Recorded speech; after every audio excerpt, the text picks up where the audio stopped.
Hello computer cooks and welcome back to the Retro Recipes kitchen. Well, this is the Commodore 64 Mini, or the C64 Mini, and we all know how cute and adorable it is.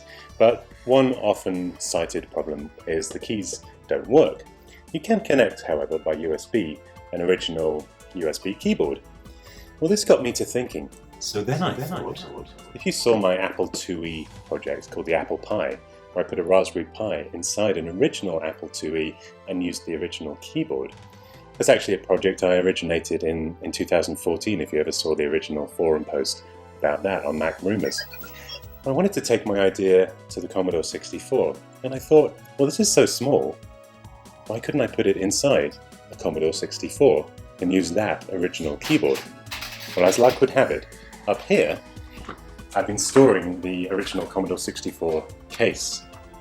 Now this came from the project where I refurbed the C64 and put it in a brand new C64C style case, and I called it Refurbish This. Well, it occurred to me that this should fit inside there, sort of like a Russian nesting dolls of the Commodore world.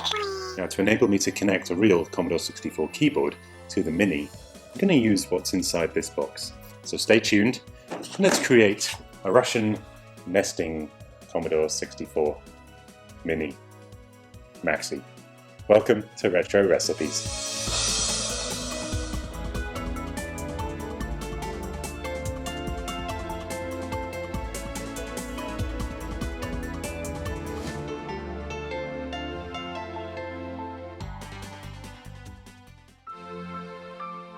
Well, there's my old case, and there's the Commodore 64 Mini, the world's best-selling home computer, Mini. You've probably seen a lot of videos about this, so I won't go into too much detail. Damn it. But here is how it looks on all sides. And all sides point to it being able to fit inside my original case. It's interesting though, you can actually see the color difference here. I'm pretty sure this case that I've got is one of the best kept ones out there. So they've added a little yellowing, it seems. Maybe I'll retrobrite the C64 Mini in an upcoming episode. Oh no, wait, I can't. I'm giving it away as a prize. Yep, stay tuned, because at the end of this video, you can win the end result of this video. Oh yeah, that's right. Well, we've proven it can fit inside without a keyboard in, but what I need to do to connect it to the keyboard is order this. I actually wanted to do this project way back in April, and so I ordered all the parts. I ordered the Keyrah keyboard adapter and the C64 Mini, and I was told the Keyrah would be here in May. Well, April, May, June passed, still no sign of it, so we have to wrap up this episode. Well, look at that, just in the nick of time, it finally arrived.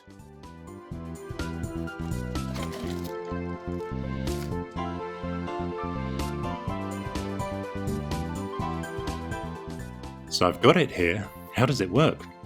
Well, this USB socket here sends the Mini the output of the original Commodore 64 keyboard that we retrobrighted with some help from the dogs using a special technique in the last episode. Don't eat the no! Don't eat the bleach, kids. The Commodore 64 keyboard connects to the left side of the Keyrah on this long 20-pin adapter. And then we take our C64 Mini, shown here actual size, and connect the USB output to that, thus providing it with its own dedicated keyboard.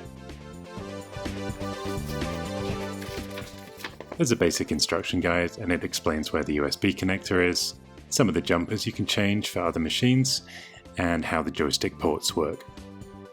It's also got a German version. Hi, it's for Jan Bitter. Put that on Gumtree. Yeah. Honey, I made a mess. Can you clean it up? However, we don't want the USB cable sticking out of the side of the case, because we're putting the C64 Mini inside. So I need to solder up these internal USB headers so we can connect it all up internally. And it's just 4 pins. You've got your 5 volts, 2 data lines, and your ground.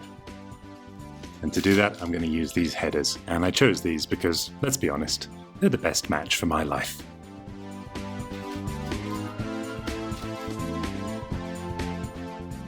Break off 4. Oh, so satisfying. Stick them in the holes. And just to keep it secure while I solder the underside, I'm going to stick on this putty just to hold it in...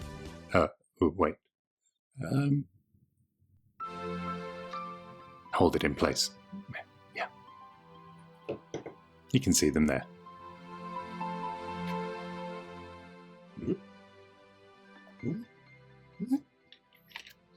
So I've warmed up the Xtronic, my favourite soldering iron I've ever used. Get some water in the sponge, and it's always good, remember, to clean up your soldering iron using water and this mesh. Look at that. And then I like to use this tip tinner. Check out the description below for all the details of where you can get these recommended items. Beautiful.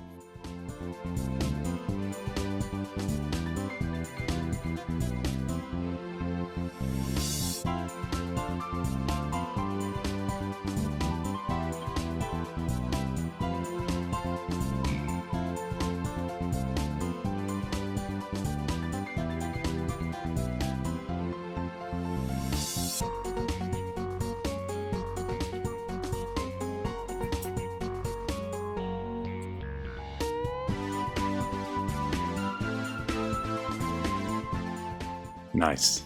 Not a bad job. Although I probably do need to clean up some of those microfibers from the alcohol wipe. Ew.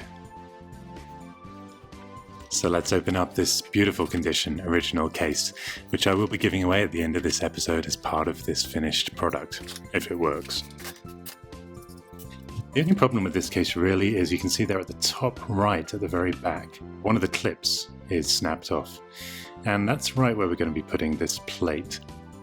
This is the original plate that goes in the case, and the Keyrah should line up perfectly with those joystick ports, power switch, and what was originally the power outlet. Unfortunately, the instructions don't actually tell you what screws go where. There are 4 different screws. I did figure it out eventually. What you do is you screw the plate into the Keyrah first using that screw at the top and the one at the bottom. And then the whole assembly goes into the case using the screw at the top right corner and the one at the very base. Now the fun bit, let's see where we can put this. There are these screw holes in the way. Wouldn't it be lovely if these ports actually lined up? I'm trying every combination here, but wherever I put it, one of the ports is covered, so I'm not going to be able to put the Mini far back in the case like this.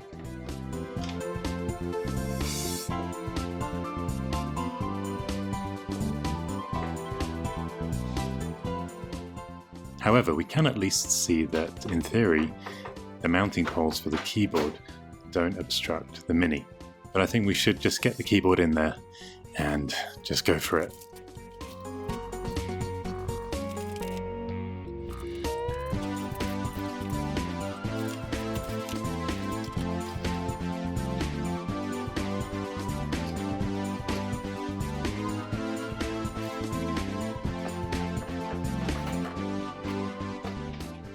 Hey, this isn't bad at all. There is a bit of bowing just above the number 2 key. A bit of bulge never hurt anyone. But all in all, it fits tight and snug. And yes, I did think about taking the Mini out of its own case, but I want someone to open this up one day and see that full-size Mini in there. So let's plug it in.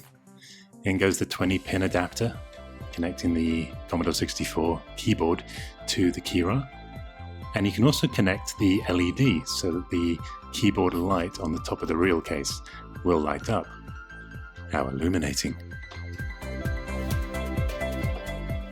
Well, now I've officially got a C64 Mini inside a C64, I wanted to do this.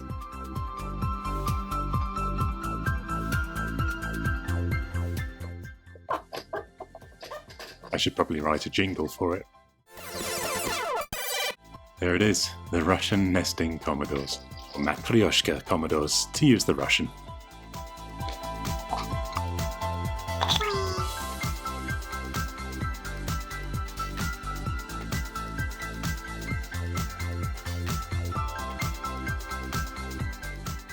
Well, these things are never simple. I realized that the HDMI cable wouldn't fit through the original video port in the case. However, I considered that if I connected everything before I closed the case, whoops, and then wedged in the neck of the cable to the case, it might just fit tight and perfect. And indeed it did. And this also gives me a chance to connect the USB header to the C64 Mini, probably the most important part of this project, which I completely forgot to do. And in fact, I don't want to use any adhesive or mounting under the Mini, because there's literally not half a millimeter to spare. So this way, the cable and the top of the Commodore 64 case keep the Mini in its place.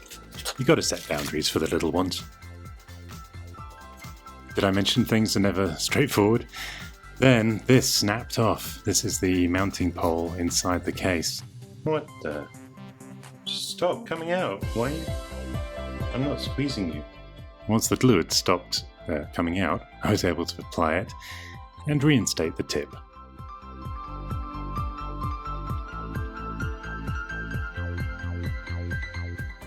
Perfect, right?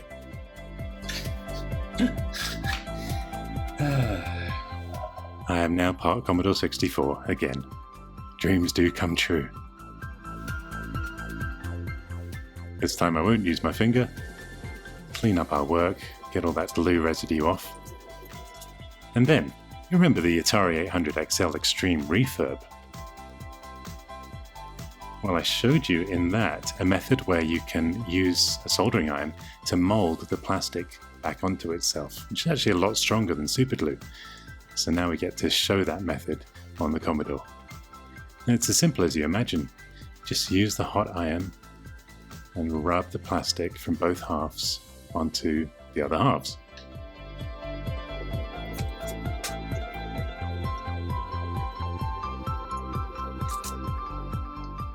And of course, clean the soldering iron good and proper when you're done. Nice. Now it doesn't have to look pretty because we're never going to see that again, but it's going to be strong. Well, let's see just how strong. Let's screw it in.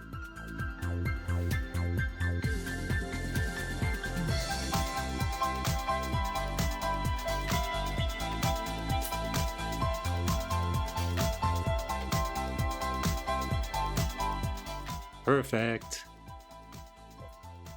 Well, there's only one thing left to try. Let's turn on the power to the C64 Mini Maxi. And would you believe the moment I did that, the TV timer turned itself off. Let's try this again.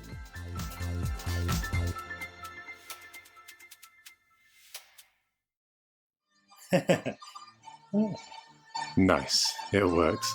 But what we're looking at here is really just the C64 Mini. What I want to see is if the keys work. Now the cursor keys, they don't seem to be doing anything. Let's see if we can scroll through these games using an original joystick.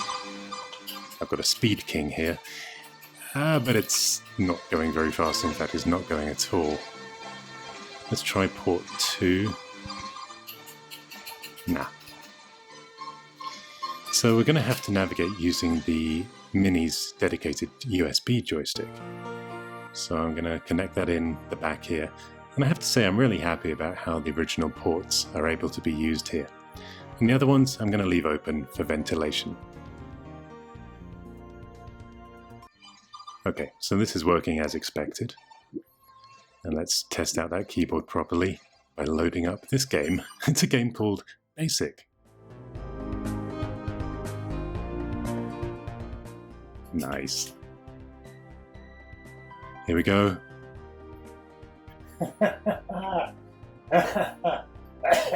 Excuse me. A working Commodore 64. That's amazing.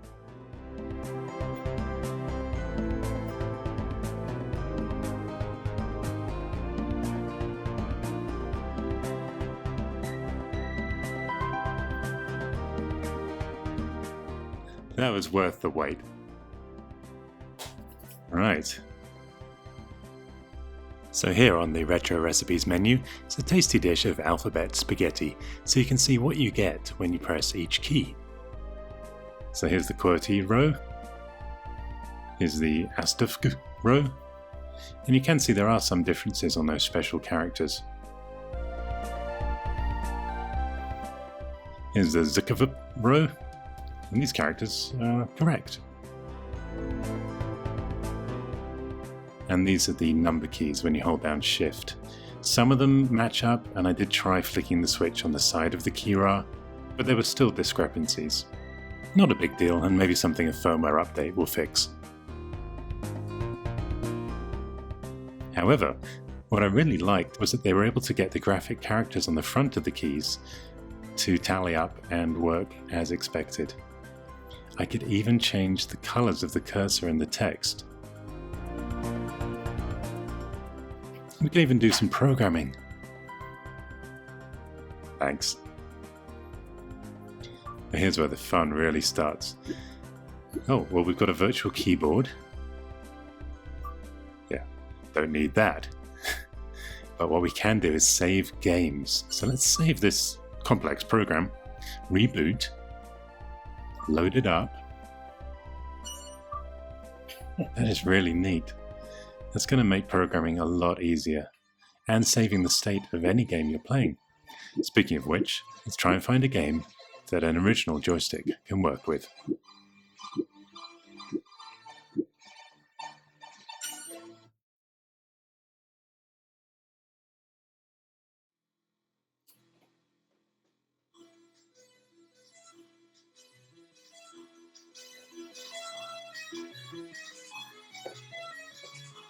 Uridium by Andrew Braybook.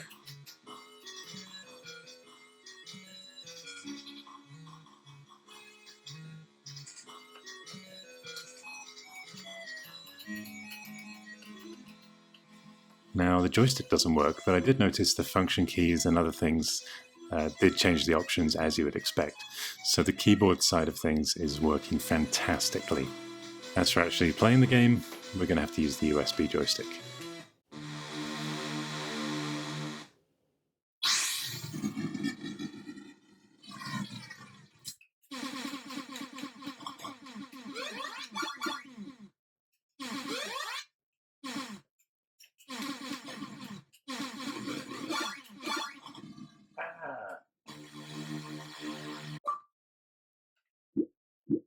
Let's exit out and go find another one. And I think the key here is going to be, pardon the pun, to find a game that lets you define the keys and then assign the joystick moves to keys. Because in the Keyrah manual, it explains that as you press left, right, up, down, it will actually send a keystroke to the Keyrah and to whatever device is connected to it. This one doesn't let you program the keys, but at least the music is damn cool.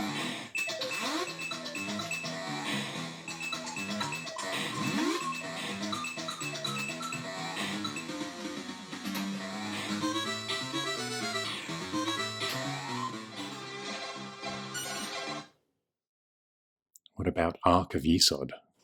Or is it Yesod? Well, this does something. I realized if I turned the joystick around and used it sideways, then I could move him left and right. But we don't want to be doing that.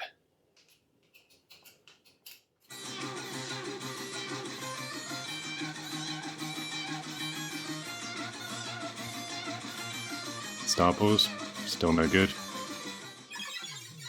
Same with Paradroid. I do hope that they will release a firmware update though to the Mini that will allow an original joystick to work. Aha! This one lets you define the keys.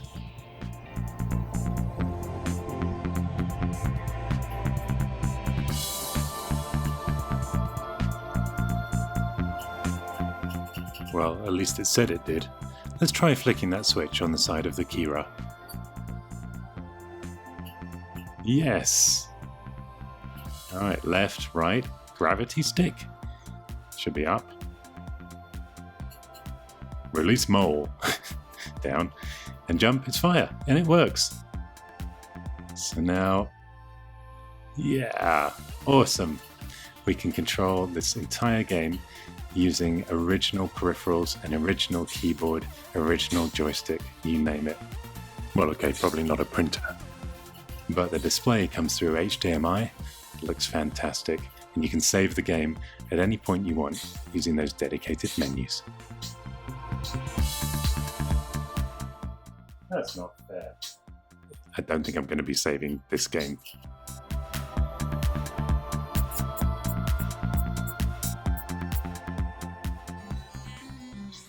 You've completed 0%. Awesome.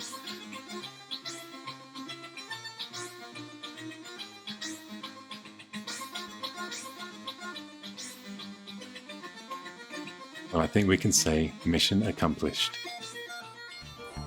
There's one more game I want to try, one of my favourites, Miss Pac-Man.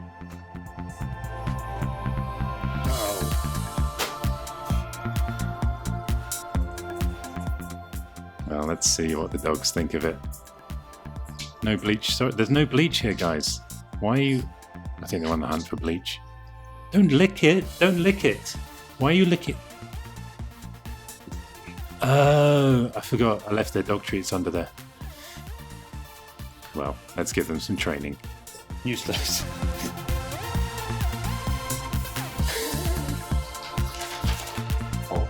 Oh, 2 paws, thank you. Well, they've had their treats. Now it's time to give you yours. Yes, you can win this entire C64 Mini in a C64 package. Not that joystick, that's mine, but everything else. Just check out the description below and click on the link to enter the giveaway. I want to thank you so much for watching this fun little project. Please do like and subscribe if you enjoyed it. And hey, feel free to check out my Patreon too. There's some fun rewards there. Until next time, cheerio!